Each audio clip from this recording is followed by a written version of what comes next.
¿Qué tal? ¿Cómo están? Bienvenidos 8:02. Estamos comenzando Agenda Económica, edición AM para esta nueva semana, día lunes 8 de mayo. Gracias por acompañarnos a esta hora. Una edición especial en la que vamos a abordar, por supuesto, en profundidad los resultados de este fin de semana de la elección de consejeros constitucionales, con el amplio triunfo del Partido Republicano, sorpresivo por cierto, el triunfo además que le permite garantizar un texto constitucional que va a estar en manos fundamentalmente del bloque opositor. Y en ese sentido, lo que vamos a comenzar aquí en Agenda Económica es analizando el resultado y los efectos que esto puede tener también desde el punto de vista económico. No solo en los mercados, ya veremos la reacción en la bolsa cuando abra en unos minutos más, sino también en la agenda política que viene para el gobierno, con reformas económicas que son sustantivas, la reforma tributaria, la reforma de pensiones. El escenario que se traza a nivel político va a ser bien distinto. Orlando Silva nos va a contar en la siguiente nota de las primeras reacciones del mundo económico tras el resultado de ayer.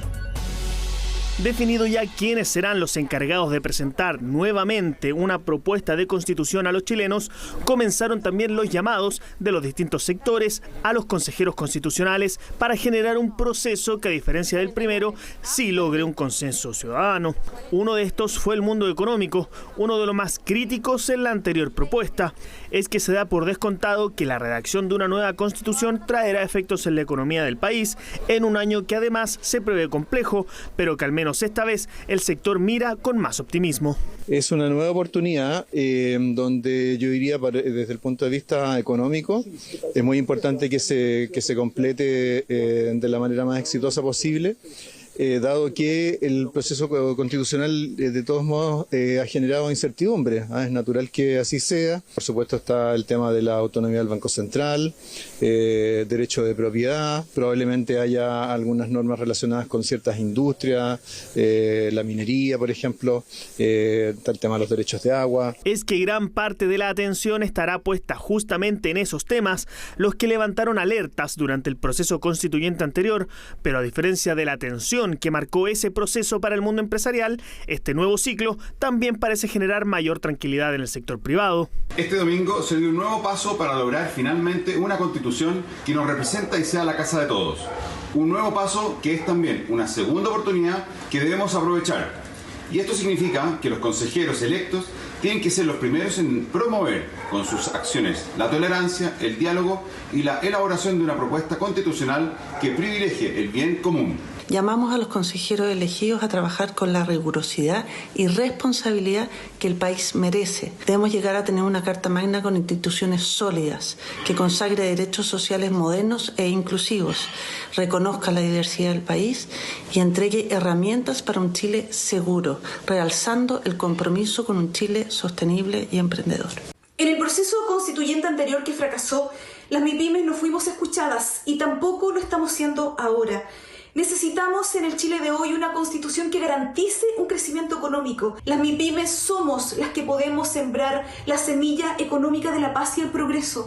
Y no podemos ser ignoradas ni en la toma de decisiones ni en el nuevo intento de construir una constitución que sea la base más genuina de las grandes mayorías. Pero las primeras reacciones concretas del mundo financiero las veremos en la apertura de los mercados este lunes, donde las proyecciones para el dólar y también para la bolsa son levemente optimistas tras los resultados de este domingo que ya habían sido asimilados por el mercado. Esta situación suele ser más favorable para la renta variable local y también genera optimismo en el mercado cambiario, que podría apoyar algunas caídas del dólar frente al peso chileno. De todas maneras, este eventual escenario se venía descontando e internalizando en los días previos a las elecciones, y eso podría generar algún impacto más acotado precisamente en la apertura del día lunes. Pero hay que considerar que la elección actual no generaría un impacto tan directo para la economía, y esa situación por supuesto que también genera que los movimientos puedan ser más acotados de lo que han sido en otro tipo de elecciones. Aunque la sensación en general respecto al proceso que se viene es positiva,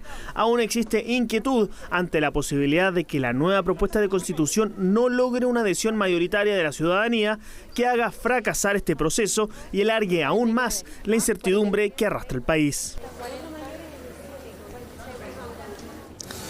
Bueno, vienen desafíos importantes para este Consejo y hay varios conceptos que se repiten en las reacciones desde el mundo empresarial. Por un lado, actuar con responsabilidad, evitar los extremismos, generar los consensos suficientes para darle legitimidad al nuevo texto que, recordemos, comienza a trabajarse en junio, pero se va a someter a plebiscito a fines de este año. Los conceptos son bien similares y sacar lecciones sobre todo del proceso anterior. Ahora, hay una discusión económica que vendrá para el texto constitucional. Hay otra en paralelo que tiene que ver con la agenda que está en el Congreso, y estos resultados también van a determinar el curso de esas negociaciones, que son muy relevantes. Muchos proyectos quedaron en una suerte de congelamiento hasta que se desarrollara esta elección. Todo quedó para después del 7 de mayo. Pero vendrá el momento, por ejemplo, de votar el royalty minero. ¿Habrá cambios efectivamente en la discusión en el Senado a propósito de este proyecto? ¿Qué va a pasar, por ejemplo, con las grandes discusiones en torno a la reforma tributaria o a la reforma previsional? Probablemente el resultado de ayer sea también un incentivo para algunos sectores de Chile Vamos a endurecer posiciones más que a flexibilizarlas y buscar los puentes con el gobierno para alcanzar esos acuerdos que se necesitan. Son muy importantes en discusiones de fondo en torno al sistema tributario de nuestro país y al sistema de pensiones. Vamos a ver cómo reacciona el gobierno también en momentos en que ha estado buscando generar esos puentes de diálogo, si es que tiene o no esa contrapartida en el sector opositor tras los resultados y el fortalecimiento sobre todo del Partido Republicano el día de ayer. Escuchemos, antes de ir al análisis, tenemos entrevista para ver qué va a pasar con los mercados, pero escuchemos antes a Ricardo Meves, el presidente de la CPC. Ayer también se refirió al resultado electoral. Necesitamos una constitución que valore el aporte de la sociedad civil y sobre todo de la actividad privada para el progreso. Esperamos que los consejeros elegidos pongan el bien común de la sociedad por sobre cualquier interés individual, trabajen con mucha responsabilidad y seriedad en la búsqueda de amplios acuerdos, priorizando los cambios basados en la libertad de la democracia, la certeza jurídica y la fortaleza institucional, dejando fuera las ideas refundacionales que vivimos en el proceso anterior. Del trabajo que realizarán los consejeros esperamos que salga un texto equilibrado que incluya todas las visiones, que los una como chilenos y que vaya despejando la incertidumbre. Necesitamos certezas para retomar el crecimiento, para reimpulsar las inversiones. Bueno, vamos a conversar sobre lo que viene para los mercados también, cómo podrían reaccionar en la bolsa, en el tipo de cambio, por ejemplo, qué va a pasar en ese escenario. Conversamos a esta hora con Ricardo Bustamante, gerente de estudios de Capitaria. Gracias por el contacto, Ricardo. ¿Cómo estás, Sebastián? Muchas gracias por la invitación. Bienvenido. Ricardo, ¿qué podríamos esperar el día de hoy con el resultado que se produjo ayer en esta elección de consejeros constitucionales?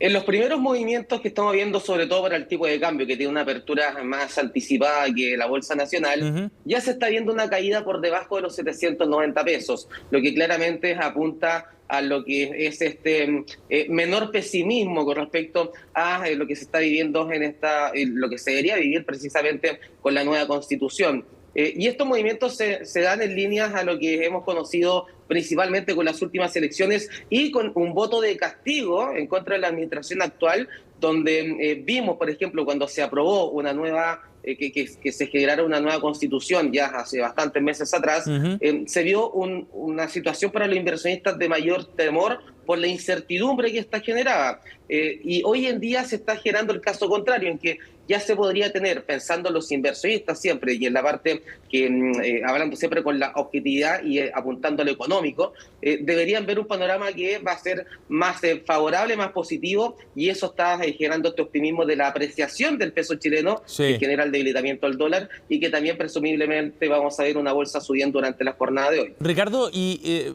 en relación al precio del dólar en particular, ¿esto modifica algunos pisos, por ejemplo, que estaban viendo ustedes antes para el valor del dólar? La verdad es que mantenemos un soporte muy fuerte, muy importante, cerca de los 775 pesos, pero claramente con esta información nueva que se incorpora al mercado podríamos tener alguna caída adicional. De todas maneras hay que considerar, Sebastián, que, y lo que hemos visto en Capitaria en el último tiempo, es que la situación que se está viviendo en Chile es uno de los tantos factores que impactan al tipo de cambio, sobre todo hoy en día con una situación de crisis bancaria en Estados Unidos, un escenario de debilidad económica mundial muy potente y también una fluctuación muy fuerte en el precio del cobre, que deberían seguir siendo protagonistas, además de lo que hemos conocido con estas elecciones. Ahora, Ricardo, cuéntanos cómo analiza el mercado o internaliza estos resultados. ¿En qué sentido?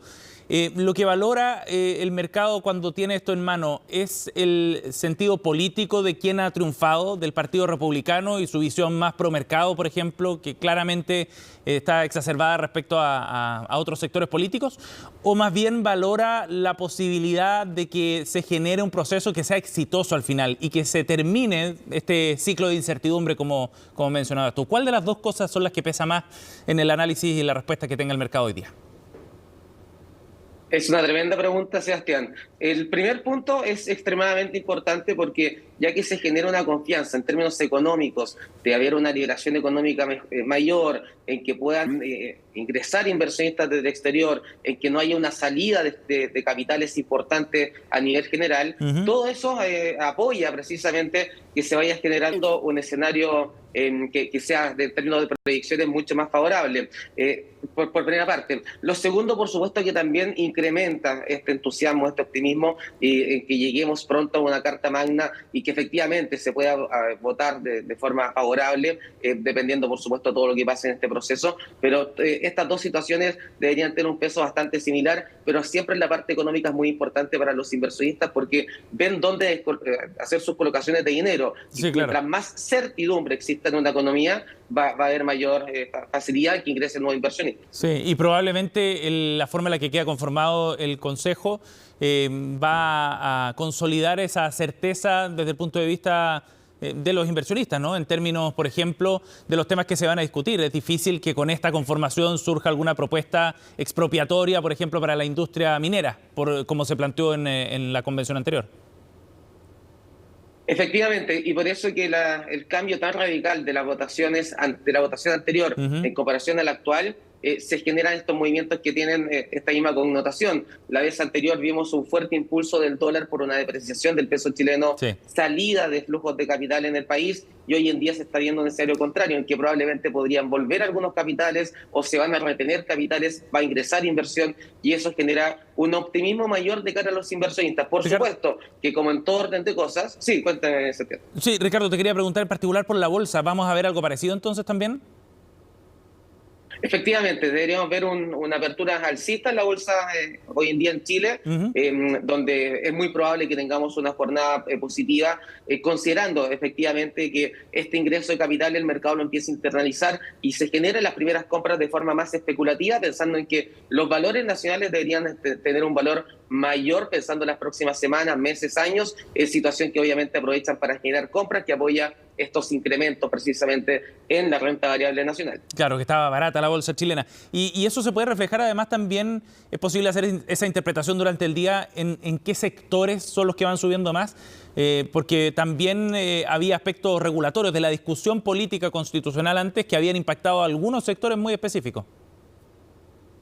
Efectivamente, deberíamos ver algo más transversal. Por supuesto que hay algunos puntos que son situaciones más puntuales, que podrían no beneficiar tanto a algún sector en particular. Pero, por ejemplo, el sector de la minería siempre ha sido un catalizador importante para el país. Deberíamos ver algún desempeño favorable por ese lado, por ese ítem. Y también el sector financiero, el sector bancario, también deberíamos tener algún impacto más positivo, pensando precisamente en este escenario. Otros que tienen también algún impacto importante en la parte de retail, pensando precisamente en cómo se pueden venir nuevas inversiones, y eso también va generando algún impulso adicional. Por lo tanto, serían algunos de los sectores que podrían verse más beneficiados pensando en este comienzo de semana. Claro, súper interesante el análisis. Ricardo, muchísimas gracias por conversar con nosotros para partir esta semana. Muchas gracias a ti por la invitación, Sebastián, que esté muy bien. 8:16, nos vamos a ir a una pausa, ya seguimos con más de Agenda Económica, no se vayan.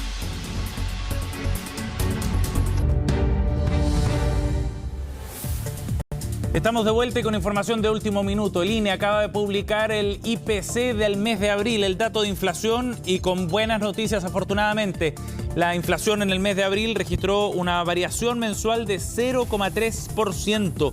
Ese fue el dato que se registró entonces para el cuarto mes del año, y la buena noticia viene dada fundamentalmente por el dato de inflación anualizado. En los últimos 12 meses, la inflación acumula un 9,9% en nuestro país. Sigue siendo una cifra muy alta, definitivamente, pero resulta que estamos por debajo de los 2 dígitos. por primera vez desde el índice de precios al consumidor de abril del año pasado, cuando llegamos al 10,5%. De ahí en adelante habíamos estado por sobre el 10% hasta ahora, que ha bajado, como les contaba, al 9,9%. Y ese es un dato bien relevante, un alivio también desde el punto de vista inflacionario, por supuesto, y queremos profundizar en este antecedente, porque las novedades y cuáles son los factores que están incidiendo en este resultado, por supuesto que es bien relevante mirarlo en detalle. Para eso estamos en contacto con la economista del Observatorio Económico de la Universidad Diego Portales y directora del Bachillerato en Administración y Economía de la misma Casa de Estudios, Carolina Molinares. Carolina, gracias por el contacto, muy amable. Hola, muy buenos días, Sebastián. Buenos días. Muy bien, queremos analizar este dato que está fresquito, recién lo acaba de publicar el INE con este 0,3%. ¿Es una buena noticia efectivamente o no, Carolina? Mira, efectivamente es una buena noticia y que también se encuentra muy en línea con lo que pronosticaban las encuestas de expectativas. Entonces, si bien es una buena noticia, no es una sorpresa. Esperábamos que durante el segundo trimestre se diera un ajuste en lo que es la inflación en términos anuales por debajo de los 2 dígitos. Y ocurrió para lo que es el mes de abril, entonces en ese sentido estamos en un buen escenario. Que haya llegado a los 2 dígitos significa que todavía seguimos viendo entonces moderaciones en el alza y que estas van a continuar durante lo que resta de este año. Sin embargo, hay que destacar que todavía hay ítems que llaman la atención y que muestran que existe una persistencia inflacionaria. ¿Cómo en qué aspectos, por ejemplo? Claro, nosotros, por ejemplo, vemos lo que son los componentes sin volátiles y con volátiles. Esto significa, por ejemplo, productos, cuando uno habla del IPC sin volátiles, se está refiriendo a productos como que no tienen las frutas de estación o que no están los combustibles, sino que son bienes que tienen variaciones mensuales no tanto de la coyuntura, más por estables. ejemplo, de los precios, más estables, exacto. Y el IPC sin volátiles se encuentra todavía relativamente alto, de hecho por sobre lo que es el IPC. Entonces, si bien esto es una buena noticia, todavía hay que ser cautos, porque tenemos que esto está siendo explicado en mayor relevancia por aquellos que tienen mayor volatilidad, es decir, que sufren moderaciones más bruscas, por ejemplo, algunos precios, como en el caso, no sé, de las frutas de estación, o también de la gasolina o el precio de los combustibles. Carolina, y si lo miramos al revés entonces, ¿qué es lo que refleja este IPC sin volátiles que está más alto, que llega al 0,7%? ¿Qué es lo que empuja, digamos, esa alza de precios? ¿Son factores que vienen por el lado de la demanda, por ejemplo? Son factores que pueden venir, ¿cierto?, desde el lado de la demanda, pero también desde una coyuntura de la parte de la oferta. Todavía tenemos una oferta que se está recuperando, ¿cierto?, que han habido ciertos productos que se están viendo afectados, pero esto nos va a mostrar entonces que si bien tenemos esta disminución, ¿cierto?, en lo que es el IPC, todavía tenemos una persistencia y ahí es lo que tenemos que entrar a jugar, o lo que se tiene que entrar a observar, como la persistencia versus la volatilidad. De acuerdo. Carolina, ahora eso significa, si es que uno mira más en detalle y este dato del IPC sin volátiles, que todavía seguimos en un ciclo donde hay riesgo desde el punto de vista inflacionario. Todavía existe, pero ya se muestra cierta persistencia. Entonces, en ese sentido, el riesgo es un poco más acotado, dado que todavía tenemos esta moderación en el alza y que ya hemos visto entre los últimos datos también del IPC. Entonces, acá lo que hay que destacar, por ejemplo, que es un ítem súper relevante, que es la variación que tuvo el ítem de alimentos. Si nosotros vemos el ítem de alimentos, hace 2 datos anteriores habíamos visto variaciones negativas, después vimos una variación al alza acotada y hoy día tenemos una variación nula. Entonces, en ese sentido, el ítem de alimentos reporta una buena noticia. Estamos viendo cómo ya se está empezando a converger con respecto a la tendencia internacional que hubo hace un tiempo atrás de esta disminución en el alza. Entonces ya se está reflejando en cierto punto lo que estaba ocurriendo internacionalmente con lo que estamos viendo acá en el ítem de alimentos. Y ese es un factor bien importante, sobre todo porque son esos productos los que afectan más el presupuesto de las personas que tienen menos ingresos, ¿no? Cuando hablamos de la canasta básica, por ejemplo, estos son los ítems o los productos que tienen un mayor peso en esa medición. Claro, la canasta básica de alimentos también vamos a conocer el dato cierto del valor la próxima semana, pero esto de acá ya nos da luces de cómo se va a venir esta canasta básica el próximo lunes. Y en ese sentido viene siendo un alivio, ¿cierto?, para el bolsillo de las personas y de los hogares. Sin embargo, los alimentos van a seguir estando altos. Estos son buenas noticias, pero que vamos a ir viendo, ¿cierto?, en el tiempo. Entonces, hay que tomárselo con mesura, diría yo. Sí. Como es un aspecto positivo, ¿cierto? Pero todavía tenemos ciertos resquemores que hay que entrar a mirar y esperar qué pase con los próximos meses también. Sí, claro. Sobre todo después de lo que había pasado en marzo, ¿no? Que se había producido un salto bien importante. Carolina, entonces en ese sentido, pensando en las proyecciones hacia fin de año, ¿cambia mucho el escenario respecto a cuál va a ser la inflación acumulada para diciembre? Nosotros habíamos esperado, ¿cierto? O sea, las proyecciones que tenía el Banco Central es una estimación en torno al 5%, y esto da luz de que eso se puede ir cumpliendo. Entonces nosotros, dependiendo si no hay más sorpresas y nos encontramos dentro del escenario base que proyecta el Banco Central, podríamos esperar, ¿cierto?, para finales de este año, en diciembre, una inflación en torno al 5% o de hecho de cifras menores como estipula el Banco Central. Carolina, esta semana viene reunión de política monetaria el viernes para el Banco Central. ¿Tú crees que con estos datos sobre la mesa puede haber algún cambio en la hoja de ruta que había trazado el banco respecto a la tasa de interés, por supuesto? El Banco Central fue muy claro en su reunión de política monetaria anterior en que cuando no vea luces evidentes de que esta persistencia inflacionaria empieza a ceder, entonces no van a haber modificaciones en la tasa. Si bien este es un dato que ya se esperaba, todavía nos sorprende, ¿cierto?, el componente sin volátiles, que se mantiene relativamente alto, mostrando cierta persistencia. Entonces, en ese sentido y en esa línea, deberíamos esperar por este mes una mantención de la tasa de interés por parte del Banco Central.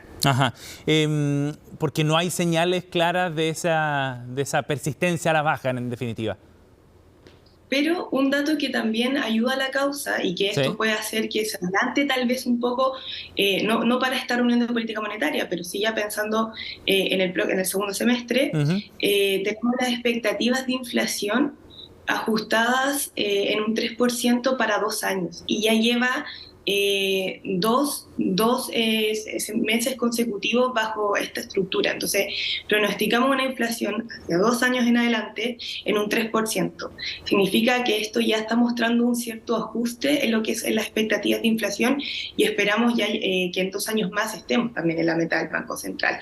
Y eso da señal de que esta persistencia inflacionaria, ¿cierto?, va a empezar a ceder. ¿Y ese dato parece más relevante entonces que el dato mensual para ver qué es lo que va a hacer el Banco Central? Eso podría ser un buen indicador para el Banco Central, pero ellos manejan, ¿cierto?, varias aristas. O sea, tenemos por un lado lo que es las expectativas a 2 años, que son súper relevantes, pero también tenemos el IPC sin volátiles que se mantiene persistente. Entonces ahí el Banco Central tiene que ponderar, ¿cierto?, estas dos, y hasta que no vea algo claro, que fue lo que estipuló, ¿cierto?, en su última reunión de política monetaria, no va a bajar la tasa. Bien. Carolina, muchas gracias por conversar con nosotros esta mañana, muy amable. Muchas gracias, Sebastián. Gracias. Buen día. 8:20.